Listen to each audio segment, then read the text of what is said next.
نحمدہ و نصلی علی رسولہ الکریم، اما بعد، فاعوذ باللہ من الشیطان الرجیم، بسم اللہ الرحمن الرحیم۔ السلام علیکم ورحمۃ اللہ وبرکاتہ۔ آج کا جو ہمارا آیت نمبر ہے وہ ہے 66 آیت نمبر۔ اچھا، ایک جو ہماری کل کی آیات تھی اس میں جو آیت نمبر 63 تھی، وَإِذْ أَخَذْنَا مِيثَاقَكُمْ وَرَفَعْنَا فَوْقَكُمُ الطُّورَ، اور جب لیا ہم نے پکا عہد اور اٹھایا ہم نے فوقکم الطور، اوپر تمہارے طور کو، خذوا ما آتیناکم بقوۃ، پکڑو جو ہم نے دیا تم کو ساتھ قوت کے، واذکروا ما فیہ لعلکم تتقون، اور یاد کرو جو اس میں ہے تاکہ تم متقی بن جاؤ۔ تو یہاں پر کس چیز کو مینشن کیا جا رہا ہے، کس چیز کے کون سی چیز ان کو مضبوطی سے پکڑنے کے لیے کہا جا رہا ہے؟ تو اس میں یہ جواب ہے کہ تورات کے احکام کو، تورات جو موسیٰ علیہ السلام کو آسمانی کتاب ملی تھی، اس کے احکاموں کو کہا جا رہا ہے کہ اس کو مضبوطی سے پکڑ لو، یعنی سمجھ لو اور اس کے مطابق عمل کر لو۔ سختی کے ساتھ ان کو یہ چیز یعنی اللہ کی احکاموں کو پکڑنے کے لیے اور ماننے کے لیے کہا جا رہا ہے، یہ مراد ہے اس سے، یعنی ماننا مراد ہے کہ اس کو اپنی زندگی میں اپنا لو، سمجھ کر ان احکامات کو عمل کرنا شروع کر دو، یہ مراد ہے اس سے۔ یعنی تورات کے حکموں کو مضبوطی سے پکڑ لو، پہاڑ سر پر اٹھا کر ان کو یہ چیز دی گئی تھی کہ اگر نہیں مانو گے تو پھر یہ دیکھو تمہارے اوپر سر پر ان کے مسلط کر دیا گیا تھا پہاڑ کو۔ اچھا، اب ہمارے لیے ایک اس میں سبق کیا ہے؟ ایک ہمارے لیے بھی سبق ہے اس میں، وہ یہ ہے کہ قرآن کے جو احکامات ہیں، جو قرآن کی تعلیمات ہیں، یہ ایک بار سننے سے انسان کے ذہن میں نہیں بیٹھتی ہیں، اس کے لیے ضروری ہوتا ہے کہ اس کو بار بار سنا جائے، بار بار پڑھا جائے۔ یعنی ایک بار سن کر ایک بار پڑھنے سے انسان کو جو علم ہے وہ پورے کے پورا اس کے اندر نہیں اتر بھی جائے لیکن پختگی نہیں آتی، یا پھر عمل میں بدلنے کے لیے ٹائم لگ جاتا ہے۔ کوئی بھی اللہ کا حکم سن کر اس کو یاد رکھنا، عمل میں ڈھالنا، یہ تھوڑا سا مشکل ہے، لیکن جب انسان بار بار سنتے رہتا ہے، بار بار پڑھتے رہتا ہے، اور اللہ تعالیٰ اس کے علم کو پختہ بھی کر دیتے ہیں اور اس کے لیے عمل کرنا بھی آسان کر دیتے ہیں۔ تو لہٰذا ہمارے لیے بھی یہی سبق ہے اس آیت میں، آیت نمبر 63 میں، کہ علم دین کی کوئی بھی بات کو ایک بار سن کر خالی چھوڑ نہیں دینا چاہیے، بلکہ اپنی زندگی کا یہ معمول بنانا چاہیے کہ اس کو بار بار سنتے رہیں پختگی حاصل کرنے کے لیے۔ یعنی اہل کتاب کے بعد یہ حکم ہمارے لیے ہے کہ ہم بھی اس کتاب سے تعلق مضبوطی سے قائم کریں اور اس کے احکامات کو بار بار سمجھیں اور پھر اس پر عمل بھی کریں۔ یعنی پہلا حکم اہل کتاب کے لیے ہے، اور جو دوسرا حکم ہے وہ ہمارے لیے ہے کہ اس قرآن کے ساتھ ہمارا تعلق مضبوطی کا جب تک نہیں ہو سکتا جب تک کہ ہم اس کو بار بار پڑھیں نہ، سنیں نہ، اور پھر بار بار اس کو دہرائیں نہ۔ اور ایک اور سوال یہ ہے کہ یہود اور نصارہ پر جو زوال اللہ کی طرف سے آئے، یعنی جو ان کے اوپر مصیبتیں آئی، ان پر عذاب آئے، یعنی ان کو اللہ نے مارا، پھر ان کو زندہ کیا، پہاڑ ان کے سر پر لا دیا، پھر رجز یعنی بیماری ایسی آئی کہ جو بہت خطرناک تھی۔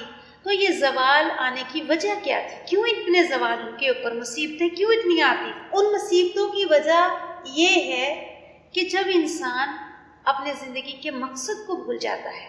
زوال مصیبتیں کوئی بھی ہو سکتی ہیں، یہ ضروری نہیں ہے کہ اس کو ہم ایک ایز اے سینس اسی سینس میں لیں جیسے یہود اور نصارہ پر آئے تھے، جیسے اہل کتاب پر آئے تھے، بیماری کی شکل میں یا کوئی بھی ایسی شکل میں۔ تو زوال، مصیبتیں، مشکلیں، غم یا خوف، یہ کسی بھی شکل میں انسان کے اوپر آتے ہی رہتے ہیں، لیکن اس کی وجہ جو مین اس آیت سے پتہ چلتی ہے، جو پیچھے آیت نمبر 62 میں بھی گزرا ہے اور اس سے پہلے بھی، کہ ان کے اوپر یہ زوال آئے، تو اس کی وجہ یہ ہوتی ہے کہ جب انسان اپنے زندگی کے مقصد کو بھلا دیتا ہے تو پھر اللہ کی طرف سے اس کے اوپر آزمائشیں اور مشکلات آتی ہیں تاکہ وہ اپنے مقصد کی طرف آئے۔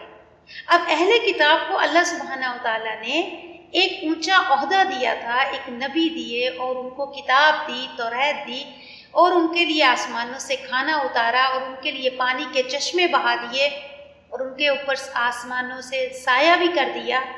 اور مقصود کیا تھا کہ بس جو موسیٰ علیہ السلام کو تعلیمات ملیں گی، تم ان تعلیمات کو پڑھنا، سمجھنا اور اس پر عمل کرنا، اور پھر پوری آگے دنیا تک اس کو پہنچانا، اس کے بعد آنے والے لوگوں تک بھی پہنچانا۔ لیکن جب انہوں نے اپنا مقصد بھلا دیا، کھانے پینے کی ڈیمانڈ کرنے لگے، فرمائشیں کرنے لگے، ککڑی چاہیے، مولی چاہیے، مونگ مسور چاہیے، پھر ان کے شکوے شروع ہو گئے، اللہ کو ہم جب تک دیکھیں گے نہیں، ہم جب تک ایمان نہیں لے کر آئیں گے۔ لیکن یہ ساری چیزیں ان کے لیے کیا بن گئی؟ پھر ان کے لیے اللہ کی طرف سے آزمائشیں آنی شروع ہو گئی، مشکلات کھڑی ہو گئی۔ تو ہمارے لیے بھی یہی میسج ہے کہ اللہ سبحانہ و تعالیٰ نے بنی اسرائیل کے بعد بنی اسماعیل کو چنا، یعنی رسول اللہ صلی اللہ علیہ وسلم کس میں سے تھے؟ بنی اسماعیل میں سے، ابراہیم علیہ السلام کے جو بیٹے تھے، ابراہیم علیہ السلام کے بیٹے اسماعیل علیہ السلام، ان کی نسل میں سے تھے رسول اللہ صلی اللہ علیہ وسلم۔ تو اب ان کے جو پہلے بیٹے کون تھے؟ 2 بیٹے تھے نا، اسحاق علیہ السلام اور اسماعیل علیہ السلام۔ تو جتنے بھی پروفٹس آئے وہ اسحاق علیہ السلام کی نسل میں سے آئے، یہ اپنے ابراہیم علیہ السلام کے بیٹے کی نسل میں سے۔ اب جو اس کے بعد رسول اللہ آئے یہ اسماعیل میں سے آئے، بنی اسماعیل کی نسل میں سے تھے۔ اب ان کو نبوت ملی، کتاب ملی، لیکن انہوں نے اس کا حق ادا نہ کیا، پھر اس سے نبوت لے لی گئی۔ یعنی جو آخری نبی آئے وہ کس میں سے آئے؟ بنی اسماعیل میں سے، دوسرے بیٹے کی نسلوں میں سے۔ ان سے جو نبوت کا سلسلہ چھٹا یا کتاب کا سلسلہ جب ختم ہوا، اس کی وجہ یہ تھی کہ انہوں نے اس ڈیوٹی کو انجام نہ دیا، وہ ڈیوٹی کو جس طرح سے کرنا چاہیے تھا اس طرح سے نبھایا نہ، بلکہ دنیاوی چیزوں میں پڑ گئے۔ تو پھر اللہ سبحانہ تعالیٰ نے ان سے یہ ذمہ داری لے لی اور بنی اسماعیل کو چن لیا اس کے لیے اب ہمارے بیچ میں جو رسول تھے وہ رسول اللہ صلی اللہ علیہ وسلم ہم کو ملے، اور اس کے ساتھ ساتھ ہم کو کتاب قرآن کی شکل میں، آسمانی شکل میں ملی۔ لیکن اب ہمارا اس کتاب کے ساتھ تعلق کیسا ہے؟ اب اہل کتاب کو تو ہم دیکھتے ہیں، بنی اسرائیل کو تو ہم دیکھتے ہیں، یہود اور نصارہ کے بارے میں تو ہم اس قرآن میں پڑھ رہے ہیں کہ انہوں نے اس کتاب کے ساتھ کیا کیا، اپنے پیغمبر کو کس طرح سے جھٹلایا۔ لیکن ہم اپنے آپ کا آئینہ نہیں دیکھتے کہ اگر ہمارے بعد کوئی کتاب یا قرآن آنا ہوتا تو پھر اس میں اسی طرح سے جیسے ان کا ذکر ہے ہمارا ذکر ہونا تھا، ہمارے قصے ہونے تھے، ہماری باتیں ہونی تھی، ہمارا ایک ایک کا ذکر ہونا تھا اس میں کہ اس نے یہ کیا، اس نے اس کتاب کے ساتھ، اس نبی کی تعلیمات کے ساتھ یہ کیا۔ لہٰذا اب سے بھی یہی ڈیمانڈ کی گئی تھی کہ تم اس کتاب کو، تعلیمات کو اپنے نبی کے طریقے کے مطابق سیکھو، عمل کرو، اور پھر اس کو پوری دنیا والوں کو تک پہنچاؤ۔ تم امت وسط ہو، شروع میں ہی ہم نے پڑھا تھا۔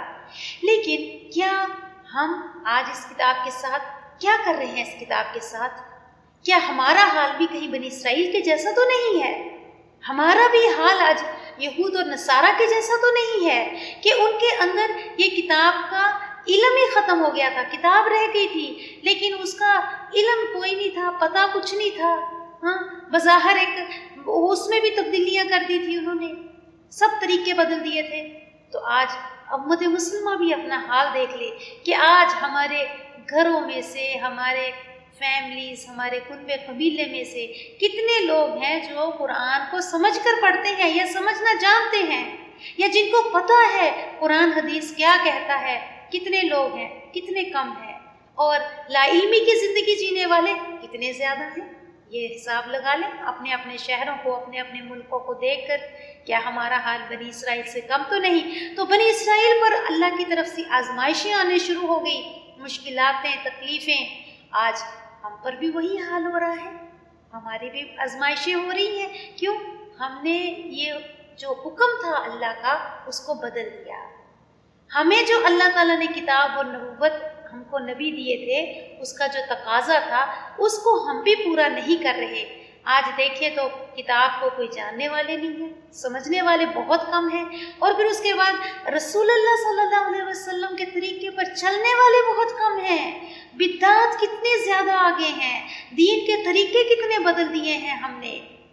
قرآن کا تو پتہ ہی نہیں، لیکن سنتوں میں ہم نے جو شریعت کا طریقہ ہے وہ اپنی مرضی کا بنا لیا ہے۔ تو وہی حال آج ہمارا ہے، امت مسلمہ کا، جو بنی اسرائیل کا حال تھا۔ تو اس میں بھی تو اس کی جو زوال کی وجہ یہ تھی کہ وہ اپنے مقصد کو بھول گئے تھے اور دنیا کو انہوں نے اپنا مقصد بنا لیا تھا۔ اور آج امت مسلمہ کا بھی یہی حال ہے کہ دین کے لیے، دین سیکھنے کے لیے کسی کے پاس وقت نہیں ہے، لیکن دنیا بنانے کے لیے، دنیا کی تعلیم حاصل کرنے کے لیے اس کے پاس ہر ایک کی یہی جد و جہد اور کوشش ہے کہ میں اور زیادہ سے زیادہ دنیا کس طرح سے بنا لوں، اور زیادہ سے زیادہ میں کس طرح سے ترقی کر لوں، لیکن دین کے لیے کتنا کم وقت ہے سیکھنے کے لیے اور اس پر عمل کرنے کے لیے۔ اب آیت نمبر 67، وا اور اس جب، اور جب قالا کہا موسیٰ علیہ السلام نے، لقومی ہی اس کی قوم کے لیے، انا بے شک، ان اللہ بے شک اللہ، یأمرکم حکم دیتا ہے تم کو، یأمر امر سے ہے، آرڈر، الف میم را، امر اس کا روٹ ہے، معنی ہے حکم دیتا ہے تم کو، ان کے تذبحو تم ذبح کرو۔ تذبحو کا روٹ کیا ہے؟ ذبح، ذبح، کہ تم ذبح کرو، بقرہ ایک گائے، قالو انہوں نے کہا، حروف استفہام سوال کے لیے، کیا، تتخذون تم کرتے ہو ہم سے، اخذ ہے اس کا روٹ بھی، حمزہ خا زا اخذ یا الف خا زا ایک ہی معنی ہوتا ہے، حمزہ یا الف ایک ہی ہوتے ہیں عربی میں۔ کیا تم کرتے ہو ہم سے ہزوا، مذاق، قالا اس نے کہا، کس نے؟ موسیٰ علیہ السلام نے، اعوذ باللہ، اعوذ میں پناہ مانگتا ہوں، باللہ اللہ کی، ان کے اکونا میں ہو جاؤں، من الجاہلین جاہلوں میں سے، جاہل کی جمع جاہلین، یعنی جاہل کہتے ہیں کوئی کام جس طرح سے اس کو حکم دیا جائے اس طریقے پر نہ کرنا، اس کو جاہل کہا جاتا ہے، کہ جس طریقے پر جو کام کا جو تقاضا ہو اس تقاضے کو پورا نہ کرنا یا اس طریقے پر نہ کرنا۔ تو اب اس آیت میں اللہ سبحانہ و تعالیٰ نے بنی اسرائیل کو موسیٰ علیہ السلام کے ذریعے سے حکم دیا کہ ایک گائے کو ذبح کرو۔ حکم بہت سادہ تھا، سمپل تھا۔ کیوں؟ ایک قتل ہو گیا تھا ان سے کسی شخص کا، اور اس کے پتہ نہیں چل رہا تھا کہ اس کو قتل کرنے والا کون ہے، مقتول کون ہے۔ تو اس لیے اللہ سبحانہ و تعالیٰ نے کہا کہ ٹھیک ہے، ایک گائے کو ذبح کرو، اور وہ گائے کا جو گوشت ہے اس کو، گائے کو ذبح کر کے اس کو پھر، یعنی وہ جو اس کا حصہ ہے گائے کا گوشت کا یا جو ذبح کی ہے، وہ اس کو قاتل کو لگاؤ، تو پھر کیا ہوگا؟ وہ قاتل بھول پڑے گا۔ اس ٹائم کی شریعت میں یہی حکم ہوگا شاید۔ تو بات سمپل تھی، سادی تھی، کوئی اس میں الجھنے کی بات نہیں تھی، لیکن یہ قوم ایسی تھی کہ ہر بات کو الجھا دیتی تھی، یعنی وہی ہے نا کہ حکم کو بدل دینا، جیسا کہا گیا ہے ویسا نہیں کرنا، اس میں اپنی طرف سے تعویلیں کرنا، حجتیں کرنا، مسئلے نکالنا، تو یہ ان کا کام تھا۔ اب یہاں پر اللہ سبحانہ تعالیٰ نے کہا، وَإِذْ قَالَ مُوسَىٰ لِقَوْمِهِ، موسیٰ علیہ السلام سے کہا اللہ نے اپنی قوم سے، کہو ان اللہ یامرکم ان تذبحوا بقرہ، کہ اللہ ان کو حکم دیتا ہے کہ ایک گائے کو ذبح کرو۔ قالو، تو جب موسیٰ علیہ السلام نے اپنی قوم سے کہا تو انہوں نے کہا، اتتخذون حضوا، کیا تم ہم سے مذاق کر رہے ہو؟ تو قال اعوذ باللہ، موسیٰ علیہ السلام بڑے غصے والے تھے، انہوں نے کہا نعوذ باللہ، میں اللہ کی پناہ میں آتا ہوں، میں مذاق کروں گا؟ یعنی ایک نبی کی یہ بات ہو سکتی ہے کہ وہ اللہ کا نام لے کر کوئی مذاق کرے؟ وہ بڑا غصہ آیا کہ تم یہ کیسے کہہ دیا تم نے کہ میں مذاق کر رہا ہوں، میں اللہ کی بات کر سکتا ہوں اس طرح سے؟ ان اکون من الجاہلین، کہ میں جاہلوں میں سے ہو جاؤں۔ اب یہاں پر جاہل کس کو کہا گیا ہے؟ یعنی جو اپنی مرضی کے مطابق اللہ کے کوئی حکم کو ڈھالے۔ جاہل سے مراد بنی اسرائیل کیا ہے؟ کہ جو اپنی مرضی کے مطابق حکم جیسا اس کو دیا جائے ویسا نہ کر کے اپنی مرضی کے مطابق، اپنے طریقے کے مطابق ڈھال لے، تو ایسے شخص کے لیے کیا حکم ہے کہ وہ جاہلوں میں سے ہے. جس طرح اللہ حکم دے، جس بات کو جیسا کہیں اس کو ویسا کر دینا عقل مند لوگوں کی نشانی ہوتی ہے، جیسے اصحابہ کرام تھے الحمدللہ. قالو انہوں نے کہا، ادعو لنا کنہوں نے کہا؟ بنی اسرائیل نے. قالو انہوں نے کہا، ادعو دعا کرو. دعا کا یہ کیا ہے؟ پلورل فارم ہے. دعا ادعو یعنی دعا کرو، جمع کا صیغہ ہے کہ دعا کرو لنا ہمارے لیے. دعا سے ہے کہ ہمارے لیے ربا کا اپنے رب سے. یبین لنا، یبین وہ بیان کر دے.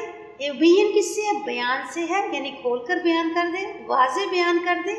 لا لیے نہ ہمارے لیے، ماں کیسی ہو، ہیا وہ، یعنی ہیا جو ہے فیمینائن جینڈر کے لیے آتا ہے، مؤنث کے لیے آیا ہے یہاں پر، یعنی گائے کے لیے آیا ہے یہاں پر ہیا.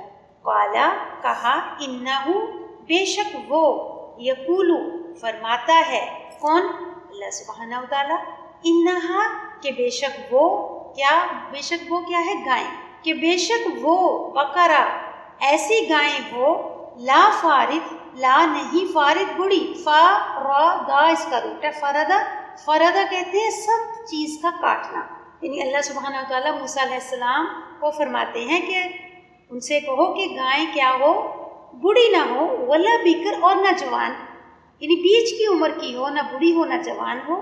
بکر نوجوان کے لیے آتا ہے، یعنی بن بیاہی کنواری کے لیے. عوان درمیانی عمر ہو، یعنی عوان جو بہت بچے دے چکی ہو، ایسی یا جو بہت بچے دے سکتی ہو، اس طرح کی اس کی عمر ہو، اتنا اس کا یہ اس کی کوالٹیز ہونی چاہیے. عوان بینا درمیان، ذالکا اس کے. ففعلوا فا تو فعلوا کرو، ما جو، تؤمرون تم حکم دیے جاتے ہو. تو تؤمرون بھی امر سے ہے، حمزہ میم را، کہ جو تمہیں حکم دیا گیا ہے وہ کرو. اب موسیٰ علیہ السلام کے کہنے پر انہوں نے کیا سوال کر دیا کہ قالوا ادع لنا ربک یبین لنا ما ہی. اللہ تعالیٰ نے کوئی کنڈیشن نہیں رکھی تھی، صرف گائے کہا تھا، لیکن انہوں نے پوچھ لیا کہ انہوں نے کہا کہ دعا کرو ہمارے لیے اپنے رب سے کہ وہ واضح کر دے ہمارے لیے کہ کیسی ہو وہ گائیں کیسی ہونی چاہیے. کنڈیشنز رکھ دیے خود بنی اسرائیل نے. تو پھر موسیٰ علیہ السلام نے اللہ سے جا کر بات کی. قالا تو کہا موسیٰ علیہ السلام نے، انہو یقول کہ بے شک وہ فرماتا ہے، کون؟ اللہ سبحانہ و تعالیٰ. انہا بقرہ کہ بے شک وہ گائیں ایسی ہو، لا فارد ولا بکر جو یعنی کسی اس نے سخت زمین پر کوئی ہل نہ چلایا ہو، ولا بکر اور نوجوان ہو، بن بیاہی ہو. عوان بین ذالک درمیانی عمر کی ہو، نہ بہت بوڑھی ہو نہ بہت جوان ہو. ففعلوا ما تؤمرون تو کرو جو تمہیں حکم دیا جا رہا ہے. اب سوالات کے اوپر جو ان کے سوالات کرنے کی وجہ سے حکم سخت ہو گیا. پھر سوال کرتے ہیں، قالو انہوں نے کہا، کنہوں نے؟ بنی اسرائیل نے. ادعو دعا کرو، لنا ہمارے لیے، ربا کا اپنے رب سے. اب پھر تیسری بار سوال کیا جا رہا ہے بنی اسرائیل کی طرف سے. یبین وہ بیان کر دے، یبین بیان سے ہے یعنی واضح کر دے، لنا ہمارے لیے، ماں کیسا ہو، لونہا رنگ اس کا. اب پوچھ رہے ہیں رنگ، پہلے پوچھی عمر، اب رنگ پوچھ رہے ہیں کہ اس کا رنگ کیسا ہو، کیسے رنگ کی ہو وہ. لون کہتے ہیں کلر کو. قالا کہا، کس نے؟ موسیٰ علیہ السلام نے. انہو بے شک وہ کیا گائیں، یعنی انہو بے شک وہ، کون؟ اللہ سبحانہ و تعالیٰ. یقولو وہ فرماتے ہیں، انہا کہ بے شک وہ کیا گائیں، بقرہ ایک گائیں ہو، صفراء زرد رنگ، صفرا کہتے ہیں زرد کو، فاقع خوب گہری ہو، لونہا رنگ اس کا، تسر بھلی لگتی ہو، سا را اس کا روٹ ہے ست، یعنی دیکھنے والے کو جو خوشی ملے یعنی بہت اچھی لگے. تسر خوش کرنے والی، ناظرین دیکھنے والوں کو، نون زا را نظر اس کی جمع ہے. اب تیسرا سوال جو تھا ان کا، اب تیسرے سوال کی وجہ سے اور زیادہ مشکل پیدا ہوگی، یعنی وہ گائیں ڈھونڈنا ان کے لیے اور مشکل ہو گیا۔ تیسرا سوال کر دیا انہوں نے، قالوا ادع لنا ربک یبین لنا ما لونھا۔ پہلے اس کی کوالٹیز پوچھی کہ اس کی کوالٹیز کیا ہونے چاہیے، اس کی عمر کتنی ہونی چاہیے، ہاں اس کے بعد پوچھ رہے ہیں اس کا رنگ کیسا ہو۔ قال انہ یقول ان بقرۃ صفراء، کہ زرد رنگ کی ہو، فاقع لونھا، خوب گہرا ہو رنگ اس کا، اور تسر الناظرین، اور خوب خوش کرنے والی ہو دیکھنے والوں کو۔ یعنی جتنے سوالات کرتے گئے اتنا ہی زیادہ اس کا یعنی مشکلات ہوتے گئی حکم میں۔ اب تیسرا آیت نمبر 70، اب پھر تیسرا سوال ان کا ہو رہا ہے۔ قالو، انہوں نے فرمایا، ادعو، دعا کرو، لنا، ہمارے لیے، ربا کا، اپنے رب سے، یبین، وہ بیان کرے، لنا، ہمارے لیے، ماں، کیسی ہو، ہیا، وہ۔ اب تیسرا پھر سوال ان کا ہو رہا ہے کہ کیسی ہو گائیں، ہمیں ابھی بھی شک ہے، اور واضح کر کے بتائیں۔ انا بقرہ، کہ بے شک گائیں، تشابہ، مشبہ ہو گئی، یعنی علینا، اوپر ہمارے، وا، اور انا، بے شک، انشاء اللہ، چاہا اللہ نے، لمہتدون، البتہ پا لینے والے ہیں اس کو۔ یعنی ان کو ایسا ہو کہ ہمیں شک پڑ گیا اس کے بارے میں، لیکن اب انہوں نے کیا کہہ دیا؟ انشاءاللہ کہہ دیا کہ انشاءاللہ ہم اس طرح کی گائے پالیں گے یا ایسی گائیں ڈھونڈ لیں گے۔ کہتے ہیں کہ اگر یہ انشاءاللہ نہ کہتے تو سوالات کی وجہ سے اتنا مشکل ہو جانا تھا یہ گائے کو ذبح کرنا، کہ پھر یہ ڈھونڈتے رہ جانا تھا، ان کو ایسی گائے نہیں ملنی تھی۔ لیکن انشاءاللہ کہنے کی وجہ سے ان کے اللہ تعالیٰ نے آسان کر دیا۔ اعوذ باللہ السمیع العلیم من الشیطان الرجیم۔ اب جو آیت نمبر 70 ہے، اس میں انہوں نے کہا قالوا ادع لنا ربک یبین لنا ما، کہ اے موسیٰ اپنے رب سے کہو، ہمارے لیے دعا کرو کہ وہ تھوڑا اور ہم پر واضح کر دے، یعنی اور تھوڑا سا کھول کے بتا دے۔ ان البقرہ تشابہ علینا، یعنی ہم میں تھوڑا سا کنفیوژن ہو رہا ہے، تھوڑی سی الجھن ہو رہی ہے، تھوڑا سا اور ہمیں کھول کر بتا دیں۔ وَإِنَّا إِنشَاءَ، اور بے شک اگر چاہا اللہ نے، لَمُهْتَدِينَ، ہم ہدایت پانے والے ہو جائیں گے۔ یعنی ابھی بھی ان کو کنفیوژن ہی تھا، اور تھوڑا کھول کے بتا دے، رب سے دعا کرو۔ قالا، آیت نمبر 70، اللہ سبحانہ تعالیٰ نے کہا، انہو، بے شک وہ، یقول، وہ فرماتا ہے، کون؟ اللہ سبحانہ تعالیٰ، انہا، بے شک وہ، یعنی وہ گائیں، بقرہ، گائیں، لا، نہیں، ذلول، متی کہتے، متی کس سے، ذلول کس سے، را، لام، لام اس کا روٹ ہے ذل، یعنی ذل کہتے ہیں کسی کے نیچے یا کسی کے انڈر کام کرنے کو، کہ متی، ذلول نہ ہو، متی، تسیر، یعنی چلاتی ہو، تسیر، سا، واو، را اس کا روٹ ہے سور، اور سور جو ہے بیل کو بھی کہتے ہیں، یعنی تسیر الارض، نہ وہ چلاتی ہو، الارض، زمین میں، یعنی نہ اس نے زمین پر ہل چلایا ہو، ولا، اور نہ، تسقی، پانی پلانے والی ہو، سیراب کرتی ہو، تسقی کس سے ہے؟ یعنی ساقی سے ہے، پانی پلانا، الحرث، کھیتی کو، مسلمات، صحیح سلامت ہو، سین، لام، میم اس کا روٹ ہے سلامہ، لا، نہیں، شیعتا، شیعہ کہتے ہیں واو، شین، یا اس کا روٹ ہے، شیعہ کہتے ہیں کڑھائی کو، اور نہ وہ، فیہا، اس میں، قالو، انہوں نے کہا، الان، اب، یعنی اب آ گیا وقت، اب ہم سمجھ گئے، جئتا، تو لایا ہے، جئتا، جا سے ہے، جیم، الف، حمزہ، جا، بالحق، حق، یعنی صحیح بات، اب تو لایا ہے ہمارے پاس، فذبحوها، تو انہوں نے ذبح کیا اس کو، ذبح، اس کا روٹ ہے ذبح، وما، اور نہ، کادو، لگتے تھے، یفعلون، وہ کرتے، یفعلون، فا، عین، لام اس کا روٹ ہے فعال، یعنی جس وقت وہ اس گائے کو ذبح کر رہے تھے تو ان کی حالت ایسی تھی کہ لگ نہیں رہا تھا کہ یہ گائے کو ذبح کر رہے ہیں، یعنی تھوڑا رنج اور غم تھا، کیونکہ یہ جو کوالٹیز انہوں نے پوچھ کر سوالات کی وجہ سے جو کوالٹیز اللہ تعالیٰ ان کو بتاتے گئے، کلر ایسا ہو، عمر ایسی ہو، اور اس کے کوالٹیز ایسے ہوں کہ اس نے نہ پانی پلایا ہو کھیتوں کو، نہ اس نے کام کیا ہو گائے نے کسی کے نیچے انڈر تحت. اب اس سے جو وہ گائیں تھی کہتے وہ اتنی مشکل ہو گئی تھی ڈھونڈنی ان کو، کیونکہ وہ ریئر گائیں ہو گئی تھی جو بہت کم ملتی ہیں اور بہت ایکسپینسو بھی ہوتی ہیں. اور وجہ کیا تھی؟ ان کے سوالات. جی پھر سے دیکھیے اسی آیت کو، آیت نمبر 71. قالا کہا انہو یقولو کہ فرماتا ہے اللہ، انہا بے شک وہ، بقرہ گائیں، لا ذلول نہ متی ہو نہ کسی کے انڈر ہو، تثیر الارض یعنی ہل چلاتی زمین میں، ولا تسقی الحرث اور نہ پانی پلاتی ہو کھیتی کو، مسلمۃ لا شیۃ فیہا مکمل صحیح سلامت ہو، کوئی نقص نہ اس میں کسی طرح کا بھی. اب جب یہ کنڈیشنز موسیٰ علیہ السلام نے بتا دیا کر ان کو، کثرت سوال اور بے مقصد بولنا، موقع بے موقع بولنا، یہ کیا ہے؟ یہ بے وقوفوں کی نشانی ہوتی ہے کہ جہاں بولنا نہیں وہاں بولنا، اور بے مقصد بولنا اور بے فضول سوالات کرنے سے انسان کی عقل کا پتہ چلتا ہے کہ وہ کتنا عقل مند ہے، کتنا ذہین ہے، وہ بات کو کس طرح سے لیتا ہے.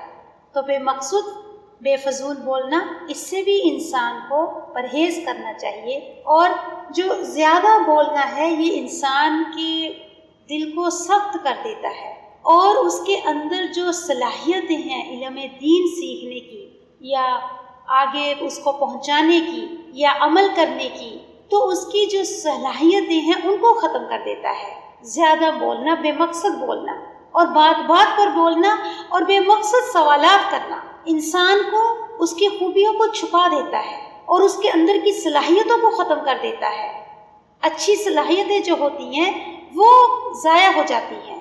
اور خاص طور پر قرآن سنتے وقت یا قرآن پڑھتے وقت انسان توجہ سے نہ سنے، یا پھر اس کو توجہ سے غور سے اللہ کی بات کو نہ سنے، یہ تو انسان اس سے کیا ہو جاتا ہے؟ اللہ کی رحمت سے دور ہو جاتا ہے. اس جگہ پر اللہ کی رحمت برستی ہے جہاں پر قرآن پڑھا یا پڑھایا جاتا ہے. لیکن یہ حکم ہے قرآن میں کہ جس وقت قرآن پڑھا جائے اس وقت خاموشی اختیار کرو اور غور سے سنو تاکہ تمہارے اوپر رحم کیا جائے. لیکن جب انسان اس رحمت سے، اس خیر سے کب محروم ہو جاتا ہے؟ جب وہ اس محفل کو اللہ کی محفل نہیں بناتا، فرشتوں کی محفل نہیں بناتا، بلکہ اپنی بے مقصد باتوں میں یا اس محفل میں دنیا کی باتیں شروع کرتا ہے یا بے مقصد بے فضول باتیں بیٹھ کے کرتے رہتا ہے، تو وہ محفل نہ تو رحمت کی ذریعہ بنتی ہے اور نہ ہی وہ اللہ کے قرب کا ذریعہ بنتی ہے، اور نہ ہی وہ جگہ فرشتوں کی محفل بنتی ہے کہ وہاں پر فرشتے موجود ہوتے ہیں. جب انسان سنتا ہے کان لگا کر غور سے، تو ان ساری رحمتوں سے انسان محروم رہ جاتا ہے کہ اس نے قرآن کا ایسا بہترین موقع گوا دیا. کس کی وجہ سے؟ غفلت کی وجہ سے. تو خاص طور پہ قرآن سنتے وقت اللہ کی رحمت تبھی نازل ہوگی، تبھی سینے کھلیں گے، تبھی مشکلیں دور ہوں گی جب ہم قرآن کو غور سے سنیں گے. کہ کبھی بھی ہم بھی ایسا ہی کرتے ہیں کہ کوئی بھی دعا ہے دوسروں کو بار بار کہتے رہتے ہیں ہمارے لیے یہ دعا کریں، ہمارے لیے یہ دعا کریں، جبکہ انسان کو کہنے سے زیادہ اپنے عمل ایسے کرنے چاہیے کہ لوگوں کے دلوں سے دعائیں ملیں. کسی کو کہنا نہ پڑے، اپنے عمل ایسے بنائیں کہ انسان زبان سے بھی کہے اور اس کا دل بھی آپ کے لیے دعائیں دے. اور اس کے بارے میں اب ایک سوال یہ پیدا ہوتا ہے کہ بنی اسرائیل کو گائیں ہی ذبح کرنے کے لیے کیوں کہا گیا؟ کوئی اور جانور کیوں نہیں کہا گیا تھا؟ اس گائے کے جو واقعہ ہے اس میں گائے کا جو ذبح کرنا ہے وہ اس لیے کہا گیا تھا کہ بنی اسرائیل جو ہے مصر میں رہتے تھے، فرعون کی یعنی ان کو فرعون کی غلامی میں رہتے تھے، اور اس وقت وہاں پر گائے کی عبادت یا پوجا کی جاتی تھی. اور دوسری چیز یہ تھی کہ اس وقت ان کے اندر سے مر کر دوبارہ جی کر اٹھنے کا کنسیپٹ ختم ہو گیا تھا کہ دوبارہ آخرت بھی ہوگی، دوبارہ مرنے کے بعد دوبارہ زندگی بھی ہے. یہ ان کے اندر سے کنسیپٹ ختم ہو گیا تھا. ایک گائے کی محبت، کیونکہ وہاں ان کو وہاں پر رہتے رہتے اس کے شرک میں مبتلا ہو گئے تھے، شرک کرنے لگ گئے تھے. اور دوسرا آخرت کے اوپر سے یقین ختم ہو گیا تھا۔ تو اس سارے واقعے سے اللہ سبحانہ و تعالیٰ نے ان کو سمجھانا یہ مقصود تھا کہ جو یہ شرک کرتے تھے، جس گائے کو یہ پوجتے تھے، اسی کو ذبح کرنے کے لیے کہا گیا تاکہ اس کی محبت ختم ہو جائے کہ یہ گائے کوئی حقیقت نہیں رکھتی، اس کو جس کو تم رب کا شریک بنا رہے ہو، اس کی حقیقت کچھ بھی نہیں ہے اللہ کے سامنے۔ اللہ کی ذات پر ایمان لے کر آؤ اور اپنے اندر سے، تاکہ شرک کی نفی ہو۔ اور دوسرا اس لیے کہ یہ جو آخرت میں جی کر اٹھنے کا جو کنسیپٹ تھا ان کا، یہ ختم ہو چکا تھا، بھول گئے تھے کہ مر کر بھی دوبارہ اٹھنا بھی ہے۔ تو اس گائے کو جو کہا گیا کہ اس کو کاٹو، کاٹ کر اس کا ایک حصہ اس مرحوم کو لگاؤ جس کا قتل ہو گیا تھا ایک شخص کا، اس کو لگاؤ گے تو وہ انسان اٹھ جائے گا، یعنی وہ زندہ ہو جائے گا اور وہ قاتل کے بارے میں بتائے گا کہ کس نے مجھے قتل کیا ہے۔ مردہ زندہ ہو کر قاتل کا پتہ دے گا۔ اب یہ بھی اللہ تعالیٰ کی مصلحت یہ تھی تاکہ ان کو یہ پتہ چل جائے کہ مرنے کے بعد اللہ تعالیٰ کس طرح مردوں کو زندہ کرتے ہیں، اور مرنے کے بعد ہم سب کو دوبارہ زندہ ہونا ہے۔ تو وہ زندگی کیسی ہوگی یہ تو پتہ نہیں، لیکن ایک معجزہ تھا اللہ کو پہچاننے کا اور آخرت کے اوپر ایمان لے کر آنے کا۔ تو یہ دونوں چیزوں کو اللہ سبحانہ تعالیٰ ان کے اندر ایمان بھی ڈالنا چاہ رہے تھے اور آخرت کے بارے میں بھی ان کو کنسیپٹ کلیئر کرنا چاہ رہے تھے، اس لیے اللہ سبحانہ تعالیٰ نے یہ حکم دیا ان کو۔ اب آیت نمبر 72 ہے، اور جب قتل تم۔ اچھا، جو یہاں پر کہا گیا ہے نا آیت نمبر 71 میں لاسٹ میں فَذَبَحُوهَا وَمَا كَادُوا يَفْعَلُونَ، تو انہوں نے ذبح کیا یعنی اس کو گائے کو، لیکن وہ لگ نہیں رہے تھے ذبح کرتے ہوئے۔ کیوں؟ کیونکہ گائے کی محبت تھی ان کو، وہ اس کو پوجتے تھے، اس لیے جب وہ ذبح کر رہے تھے ان کا دل اندر سے دکھی تھا کہ وہ اپنی ایک پسندیدہ چیز اس کو قربان کر رہے ہیں، لیکن اللہ نے بھی ان سے یہی مطلوب تھا کہ اسی کو ذبح کرو، کچھ اور نہیں ذبح کرنا، اسی گائے کو ذبح کرو، اس لیے وہ لگ نہیں رہے تھے کہ وہ اس کو ذبح کر رہے ہیں۔ جی، آیت نمبر 72 ہے، وَإِذْ، اور جب قتل کیا تم نے نفساً ایک شخص کو، یہ شخص وہی ہے جس کو قتل ہوا تھا، اس کا نام عامیل تھا، عین الف میم یا لام، عامیل۔ تو وہ اس قتل تم نفساً، اور جب قتل کیا تم نے ایک شخص کو، فَدَّرَأْتُمْ، پھر ایک دوسرے پر ڈالنے لگے۔ فَدَّرَا کس سے ہے؟ دال را حمزہ، درا ان سے ہے، درا ان کا مطلب ہے ہٹانا، دور کرنا، یعنی اسی سے ہے ایک دوسرے کو الزام دینا۔ فَدَّرَأْتُمْ، پھر ایک دوسرے پر ڈال رہے تھے تم، فیہا، اس کے بارے میں، کس کے بارے میں؟ قتل کے بارے میں، اس شخص کا الزام دوسرے پر لگا رہے تھے۔ واللہ، اور اللہ، مخرج، نکالنے والا تھا، خاراجین، خارجہ ایگزٹ، نکلنا، مخرج نکالنے والا، اللہ نکالنے والا تھا، ماں جو کنتم تھے تم، تکتمون، تم چھپاتے، تکتمون کا روٹ کیا ہے؟ کاف تا میم، کتما، جو تم یعنی قاتل کا پتہ نہ ہونے کی وجہ سے وہ ایک دوسرے پر الزام لگا رہے تھے، وہ کہہ رہا تھا اس نے مارا، وہ کہہ رہا تھا اس نے مارا، لیکن اللہ نے کیا کر دیا؟ اللہ نے انتظام کر دیا تاکہ قاتل کا پتہ چل جائے کہ قاتل کون ہے، یعنی قاتل کا بھی پتہ چل جائے، ان کے اندر عقیدہ توحید بھی پیدا ہو جائے، اور دوبارہ جی کر اٹھنے کا، یعنی اللہ سبحانہ و تعالیٰ مردوں کو کس طرح سے زندہ کریں گے، کس طرح سے یوم الحساب کا دن قائم ہوگا، آخرت کے بارے میں ان کا جو ایمان ہے وہ بھی پختہ ہو جائے۔ یعنی اللہ سبحانہ و تعالیٰ کے دیکھیں کسی بھی امتحان میں، کسی بھی آزمائش میں، بظاہر ہمیں بہت بری ہی کیوں نہ لگے، سخت ہی کیوں نہ لگے، مشکل کیوں نہ لگے، لیکن کوئی نہ کوئی مصلحت ہوتی ہے اس میں، دور اندیشی ہوتی ہے اس میں، ہم سمجھ نہیں سکتے اللہ کے حکموں کو، لیکن اللہ کو پتہ ہوتا ہے کہ اس انسان کو کس طرح سے سیدھے رستے پر لے کر آنا ہے۔ بعض وقت ہمارے ساتھ بھی کئی ایسے انسیڈنٹ ہوتے ہیں کہ جو ہمیں وقت ہی اچھے نہیں لگتے، یہ ایسا کیوں ہو گیا، یہ کیوں نہیں ہوا، لیکن جب انسان کچھ وقت گزر جاتا ہے، کچھ سال گزر جاتے ہیں، پھر انسان کو سمجھ آتا ہے کہ ہاں اس کام میں یا یہ ٹریجڈی میں میرے لیے کیا سبق تھا، میں نے اس سے کیا سیکھا۔ فَقُلْنَا، پس کہا ہم نے، فا پس کل کہا، نون جمع کا صیغہ ہے، ہم نے بس کہا ہم نے اضربوہ مارو اس کو. اضربو ضربہ سے ہے، ضربہ ہٹ کرنا اور بیان کرنا بھی مقصد ہے.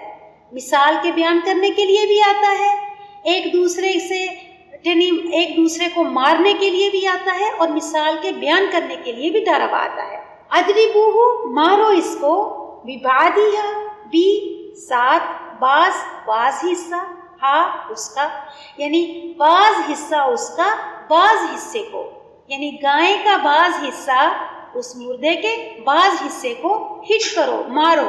کذالک اسی طرح، یحیی زندہ کرتا ہے، حیات سے ہے، اللہ الموتى مردوں کو، اور یریکم وہ دکھاتا ہے تم کو.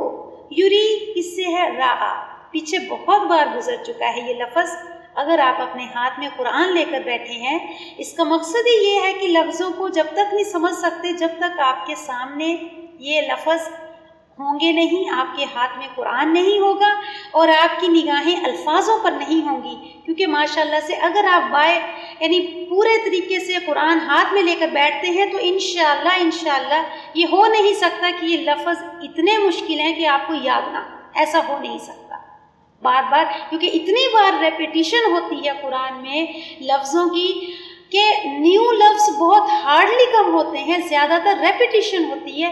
صرف ضرورت ہوتی ہے غور کرنے کی، دیکھنے کی، اور کلاس ختم ہونے کے بعد ایک مرتبہ پھر ان لفظوں کو دوبارہ سے پیچھے سے لے کر آنا.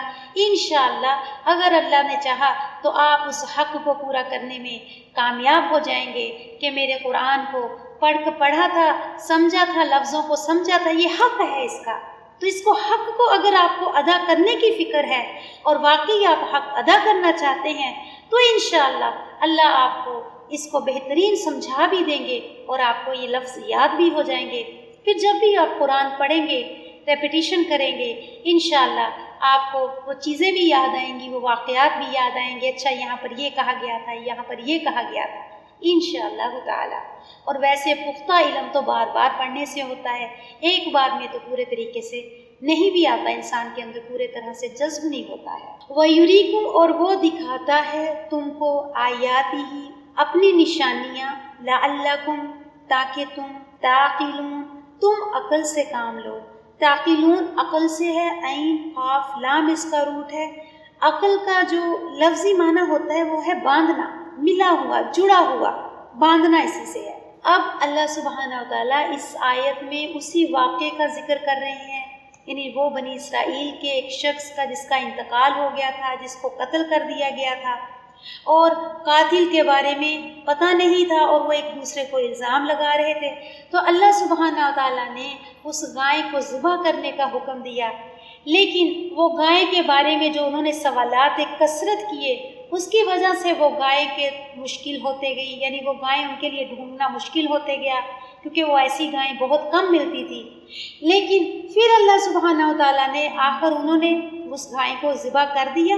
اور جس وقت وہ ذبح، وَإِذْ قَتَلْتُمْ نَفْسًا اور جب تم نے قتل کیا ایک جان کو، فَادَّعْرَاكُمْ فِيهَا پھر تم ایک دوسرے پر ڈال رہے تھے، یعنی الزام، فیہا اس کے بارے میں، واللہ مخرج اور اللہ نکالنے والا تھا، ما کنتم جو تھے تم، تکتمون چھپاتے، یعنی تم نے جو قتل جس نے کیا وہ اپنے آپ کو چھپا رہا تھا، لیکن اللہ نے اس کو ظاہر کر دیا. اللہ اس کو ظاہر کرنے والا تھا، اور اللہ نے اس قتل کو بھی ظاہر کر دیا، اس قاتل کو بھی ظاہر کر دیا. اللہ نے شرک کی بھی وضاحت کر دی، اور اللہ نے آخرت کے بارے میں بھی ان کے کنسیپٹ کو کلیئر کر دیا.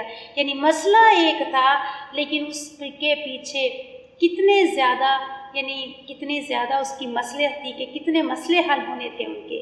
فَقُلْنَا اضْرِبُوهُ بِبَعْضِهَا پس کہا ہم نے مارو اس کو ساتھ اس کے بعض حصے کے.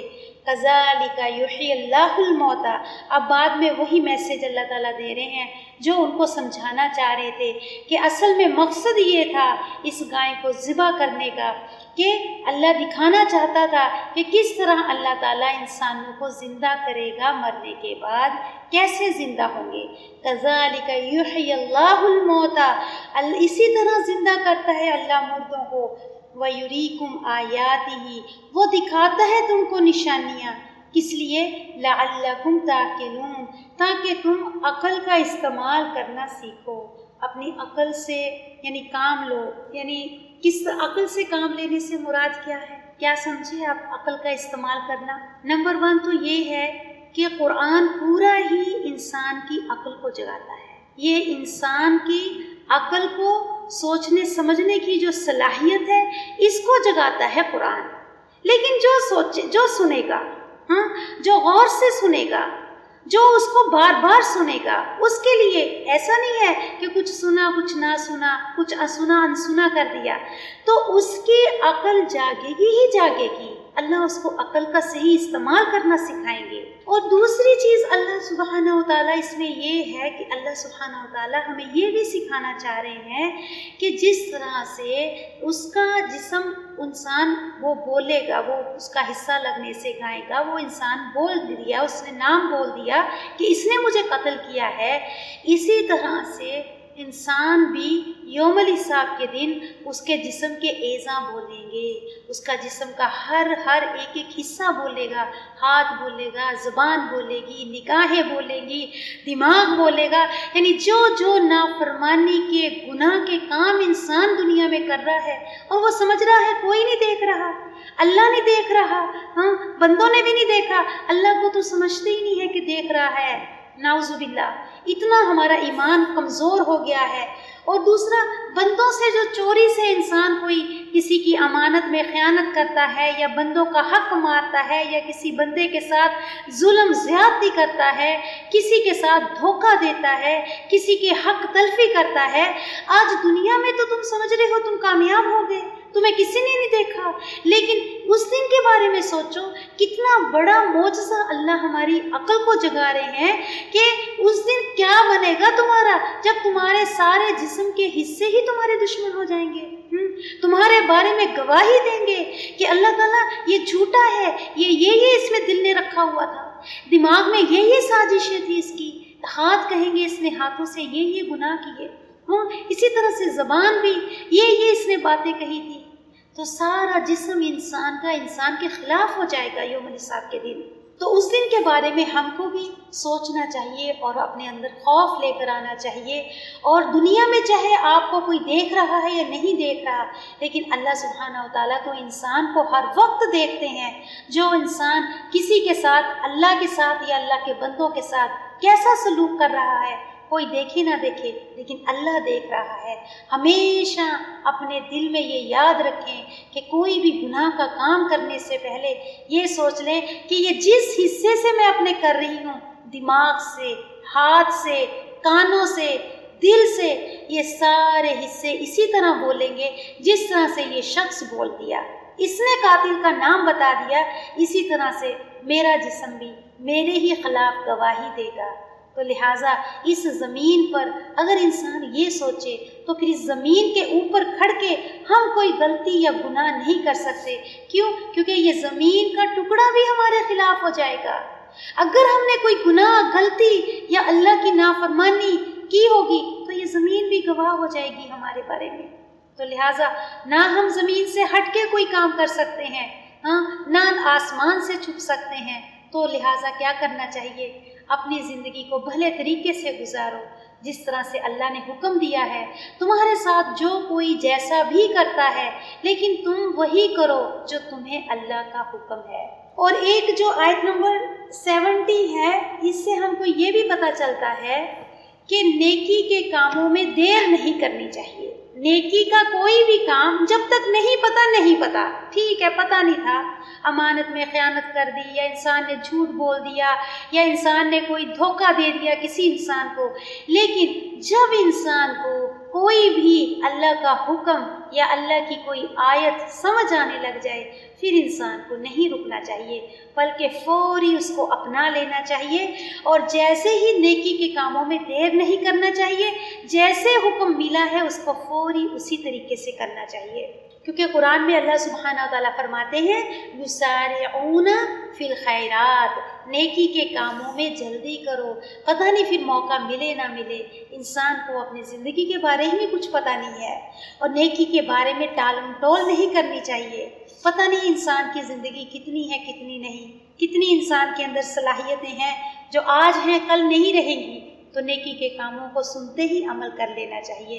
کوئی بھی نیکی کا کام پتہ چلے، چاہے وہ عبادات ہیں، چاہے وہ کوئی برائی کا چھوڑنا ہے، چاہے وہ صدقات ہیں، تو کوئی بھی نیکی کا کام جس وقت پتہ چل جائے اس کو فوری کر لینا چاہیے۔